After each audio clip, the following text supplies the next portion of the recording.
Hi friends, Nitin Sreeleela జంటగా వెంకీ కుడుముల దర్శకత్వంలో వచ్చిన రాబిన్ హుడ్ సినిమా ఎలా ఉందో ఇప్పుడు చూద్దాం. అనాథైన రాబిన్ హుడ్ దొంగతనాలు చేస్తూ ఉంటాడు. అయితే అతన్ని పట్టుకోవడం కోసం విక్టర్ అనే పోలీస్ ఆఫీసర్ తిరుగుతూ ఉంటాడు.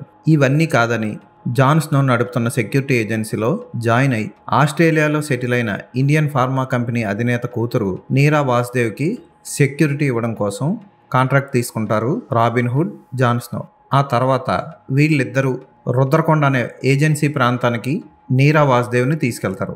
అక్కడే ఉన్న విలన్ స్వామికి రాబిన్ హుడ్కి వచ్చిన గొడవ ఏంటి, ఆ తర్వాత ఏం జరిగింది, అసలు ఈ ఊరికే నీరా వాసుదేవ్ని ఎందుకు తీసుకొచ్చారన్నది మిగిలిన కథ. పాత కథకి కొత్త టేకింగ్తో కొన్ని కామెడీ సీన్లు యాడ్ చేసి వెంకీ కుడుముల పర్వాలేదు అనిపించేలా ఫస్ట్ హాఫ్ని తీశాడు. సెకండ్ హాఫ్కి వచ్చేసరికి సినిమా అంతా తర్వాత ఏం జరుగుతుందో మనం ముందే ఊహించవచ్చు. అదొక పెద్ద మైనస్ పాయింట్. అయితే జీవి ప్రకాష్ అందించిన పాటలు ఒక పెద్ద